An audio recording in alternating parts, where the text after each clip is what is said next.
What's up, everybody? Michael Walsh here. So I've got a topic today that was requested by someone in the comment section, and that is, how would George St-Pierre do in today's UFC lightweight and welterweight division? So if we took him in his prime and just threw him in, how's he going to do? Is he going to have the same success he did in his actual career, or is he going to do worse? Now, I think there's like some nuances here, because I'll say at the forefront, I think he would do very well. However, I think even if he did well, he could never have quite the same success, because back in his day, the rosters were smaller. And back then, it was just much easier to get a title shot because you didn't have to beat as many people to climb the ladder. So to put in perspective, like George St-Pierre had 9 title defenses. And he was a 2-time welterweight champion because he won it originally from Matt Hughes in the rematch. He lost it to Matt Serra, and then he rematched Matt Serra later and got the belt back. And then he was a double champ because he beat Michael Bisping at middleweight. So while he had 9 title defenses, he actually had, like, that would be 12 title wins, like as in wins in title fights. He had 12. So realistically, a fighter in today's day and age just won't get that opportunity. And this is why it's been important over recent years for us to discuss how we're going to compare current champions to old champions in GOAT discussions, because current champions, guys like Volkanovski, Merab, Islam, etc., they're just not getting as many title defenses as guys like Pierre and Anderson Silva and Mighty Mouse and so on did.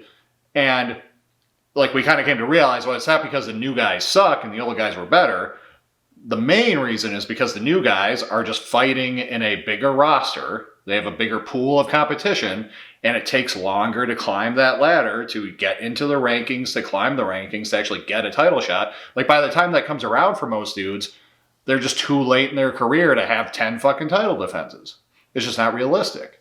Now, I discussed in my first top 20 GOAT list video, like, how we should try to, like, parse that out and how we should try to, like, make sense of that and create a fair ranking system for the old and new fighters. I have an updated GOAT list coming out in the next few weeks. We're going to rehash all that then. But just for this video about George St-Pierre, it's important to know that even if you think, like, George St-Pierre was the best guy ever, even if you think George St-Pierre beats every welterweight and every lightweight in the UFC right now, he just wouldn't have the same title run today that he did in the past. Because, again, he would have to win more fights and spend more years getting to the title than he did in actuality. So, that's that being said. How would he actually do, though? Like, could he win the title? Could he get multiple title defenses? Could he do it at both lightweight and welterweight? So, kind of going in reverse order a little bit, I think George St-Pierre was a relatively small guy, and if he were fighting today, he would be a lightweight. I think his fight with Johnny Hendricks really revealed that the weight class was finally maturing into itself, that people were starting to optimize weight cutting processes, and I think you can just see the size difference in that fight. You can see where the physicality was challenging for Pierre to deal with. And just looking at him, looking at his height, his reach, his stature, he's just not that big of a guy. Like, he should be a lightweight. He's more like the size of Khabib Nurmagomedov than he is like the size of Shavkat Rakhmonov. That's just the reality. Having said that, that doesn't preclude him having success at welterweight, because, of course, we just saw Islam Makhachev, who, while maybe a big lightweight, is nevertheless a true lightweight. He went up and won the welterweight belt. And if Islam Makhachev can hold you down for 5 rounds, I reckon George St-Pierre can too. So, like, if you took a prime George St-Pierre and threw him in with JDM, I'm picking George St-Pierre every time, like 100%. Now, nevertheless, like, this starts getting into how he matches up with the actual top dudes in both weight classes. Because it's a weird spot where I could see him beating everybody. Like, I could see him beating not only JDM, but I could see him beating an Ian Gary. I could even see him beating a Shavkat Rakhmonov. I think that's a very difficult task, and Shavkat would be one of the hardest fights, I think, just because of the physicality and the danger in all spaces. It would be hard to, like, thoroughly out-wrestle him. Everything about that's challenging. Or even just, like, Khamzat Chimaev at welterweight would be a fucking hard fight. Kamaru Usman in his prime would be a hard fight. Like Bilal Muhammad would be a hard fight. Like none of these are easy. But I could see George beating all of them. And likewise, I could see him beating everyone at lightweight. I could see him beating Arman Saryuki, and I could see him beating Islam at either weight class. I could see him beating Ilia Topuria, Paddy Pimblett. I could see him beating all these guys. And I'm not saying I would definitely pick him to beat each of those guys, but I could see it. And I would never be confident picking against him because he was that good. And, I think a good chunk of this video, I just want to discuss his resume and his skill set because, for newer fans who weren't around, it's hard to overstate just how good he was, especially as a grappler. Because, famously, his background was striking. His background was karate. He's from Canada. He didn't have some decorated wrestling background, but nevertheless, he became arguably the most effective wrestler in the history of the sport. And he beat a good array of opponents. He beat people from different styles. So he beat elite jiu-jitsu guys. Matt Serra was a silver medalist at Abu Dhabi. BJ Penn was a world champion in jiu-jitsu, and Pierre beat both those guys. He beat good strikers. He beat Michael Bisping. He beat Nick Diaz. He beat Carlos Condit. He beat Thiago Alves. Now, none of those guys are elite world champion strikers. They're not K1 champions. They're not Alex Pereiras and Israel Adesanyas and Cro Cops and people like that. But by MMA standards, those guys are good strikers. And Pierre beat all of them. But more than anything, Pierre beat wrestlers, which makes it all the crazier that he himself was such a good wrestler in MMA, that he, without fail, effectively, got more takedowns and got more control against every opponent he fought than they did against him. And again, the lion's share of his toughest competition were wrestlers. It was Johnny Hendricks. It was Matt Hughes. It was Josh Koscheck. It was Jake Shields. It was John Fitch. It was Sean Shirk. The fact that he beat all those guys, and he beat several of them twice, is insane.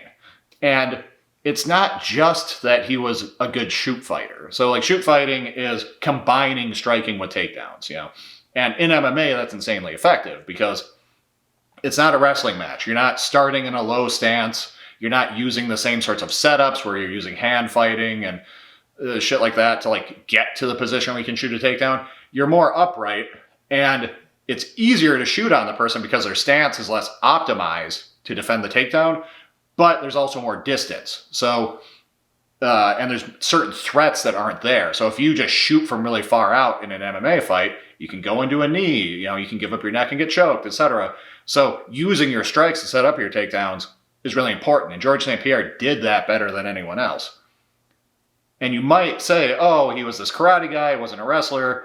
He just sort of had a style that was good for MMA. He had good shoot fighting, but he actually wasn't that good of a wrestler. That could be something that could be a hypothesis you throw out there. And you could wonder, well, how good were his takedowns if the initial shot didn't work? Was he actually a good wrestler, or was he just good at timing shots on dudes? And getting in on their hips when they weren't ready to sprawl. And that's how he took down all these better wrestlers. That wouldn't be true. If you actually watch his fights, and you don't even have to watch his whole fights, you can just go look up a George St-Pierre takedown highlight, and you will see him chain wrestling. You will see him chain wrestling against elite wrestlers. And if you don't know what chain wrestling is, it's where it's like a combination on the feet. So if instead of throwing one strike, you throw 1, 2, 3, 4 strikes, ideally with each strike complementing the other, where one strike creates an opening that the next strike takes advantage of. It's the same thing with wrestling. You can shoot a takedown and the person can defend it, and then you can immediately transition into another takedown defense that exploits the position they're in, that they have to be in order to defend the first takedown, and you build and build and build. And ideally you chain 2, 3, 4 takedowns together, and at some point you get them down. Elite wrestlers are good at that. Someone like Daniel Cormier is very good at that. And George St-Pierre, again, a guy who doesn't actually have a wrestling background, he was a great chain wrestler. And you can just watch his highlights and you'll see that.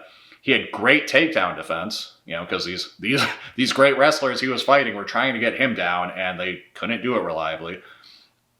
He has great jiu-jitsu. Not only did he train with great people, because he was training with John Danaher and with the Danaher Death Squad, during their come up and during their peak even.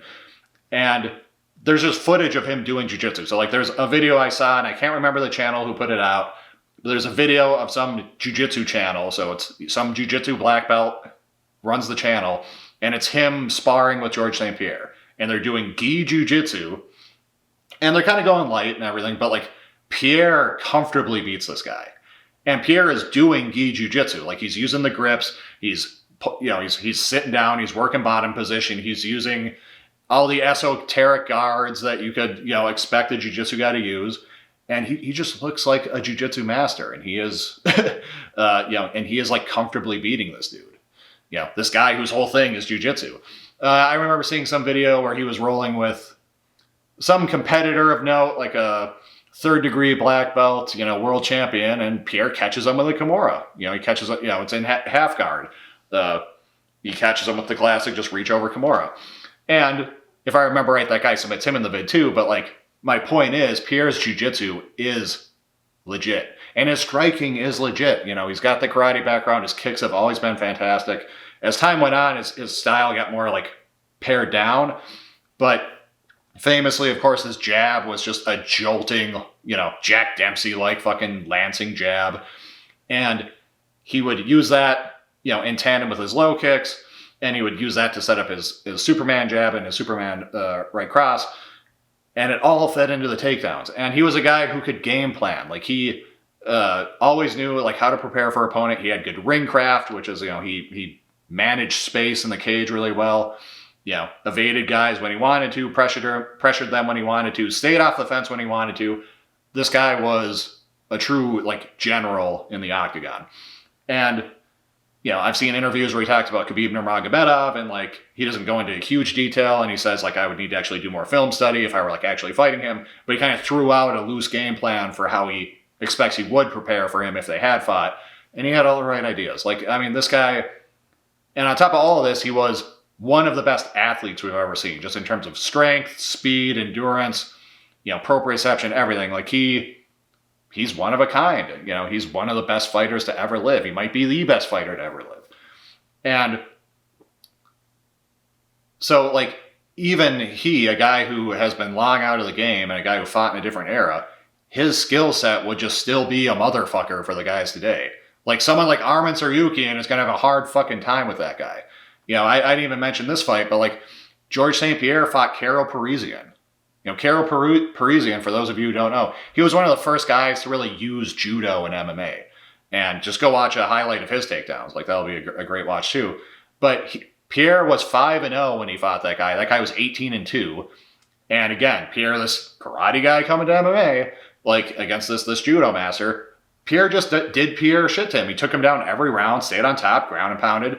There were some dicey moments. Parisian goes for a Kimura a few times, and one of them's close. But, like, George just gets out of it, gets on top, and beats him up. Like, this guy was fucking built different, okay?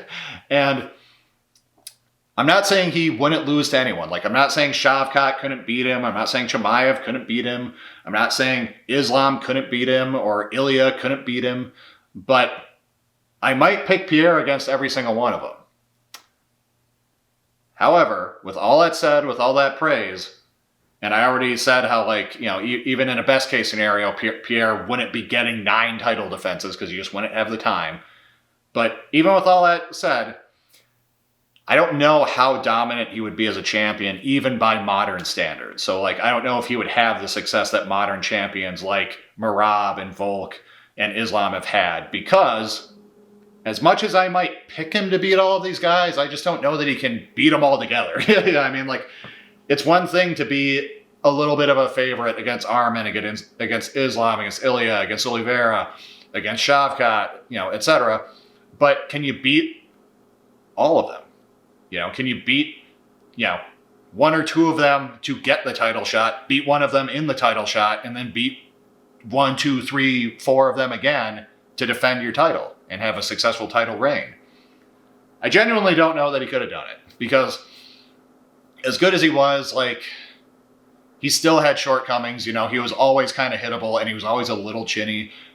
He reminds me of, like, Bisping and Volkanovski in their primes, where, it's not like they were getting knocked out all the time, any of those guys, but they were always a little chinny. They would get hurt, they would get stung, they would get dropped. It did happen.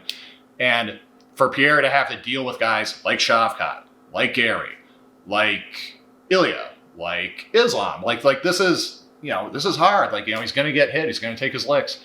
And some of these guys are going to bring skill sets that he didn't necessarily have to fully deal with, Even like Charles Oliveira, like, I already said that he fought BJ Penn and Matt Serra, and I'm not expecting Charles Oliveira to submit George St-Pierre in his fucking guard or anything. But I'd be curious to see how that goes, because even Islam Makhachev had trouble on top of Oliveira. He ultimately got him because he hurt him on the feet and then got on top and got him in the arm triangle. But, Oliveira's combination of sweep attempts, get-up attempts, submission attempts, and landing some, he'll throw elbows from the bottom. And we saw Bisping do that against Pierre and have some success. Like, I could see Oliveira being a kind of tricky guy to just do the classic, the classic Pierre, get you down, sit in your guard, or get to half guard, and just hold you down and ground and pound you. Use the can opener and ground and pound you. Like, that kind of shit could be pretty hard to do against Charles Oliveira.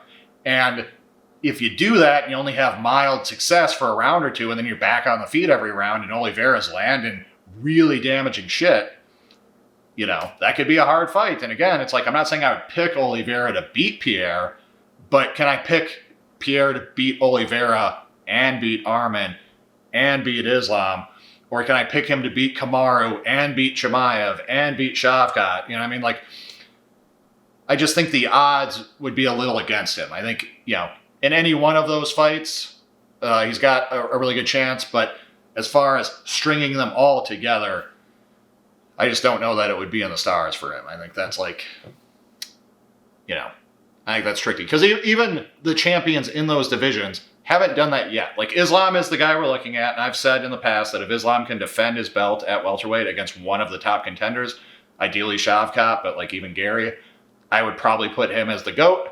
But even Islam hasn't fought everybody. He didn't clear out lightweight. He had a sort of asterisk-filled run to the title and then title run. And not to beat a dead horse and not to discredit the guy, but he made it. He's never fought a top contender at lightweight. He fought the champion in Oliveira, but he didn't have to beat a top contender to get his title shot. He had to put together a big win streak, but he didn't beat a top contender. And none of his title defenses are against top contenders at lightweight. It's 2 against Volk, 1 against Poirier, who didn't deserve it, and 1 against Moicano, who didn't deserve it. So it's even it's under different circumstances, if he actually had to fight Arman again, and he was gonna, that's Arman's fault that fight didn't happen, but if he had to fight Arman again, and if he then had to fight Ilya, and if he then had to fight Paddy, and etc., it's he could beat all those guys, but the odds that one of them beats him is not crazy, so, and I think it's a similar problem Pierre would find himself in. I think the road to the title, getting the title, protecting the title in today's lightweight division, in today's welterweight division, not undoable, but I'm not sure I would predict it to happen. So sort of an ambiguous answer to the question, but that's my reading on it. I think he's still one of the greatest fighters to ever live. I think his skill set would still hold up in today's divisions. I think he's one of the best athletes we've ever seen and one of the best game planners we've ever seen. But I think those two divisions, especially right now, are just so full of killers that you can't necessarily reliably pick him to have a big streak to the title, get the title, and defend the title several times in either division. And of course, like I've said multiple times already, you certainly couldn't pick him to have the kind of success he had in his actual career, because again, he just wouldn't get the title shot that early. You just can't do it anymore. You can't have 12 title wins in the UFC anymore. It's basically impossible. You would need Brock Lesnar level favoritism, where you're getting a title shot in your 4th ever fight. And even there, it would then also have to be in a shitty division where there's where you then can be that green and still somehow defend your belt against that many dudes. So it's going to be pretty hard these days. Nigh impossible. But yeah, so there you go. That's my video.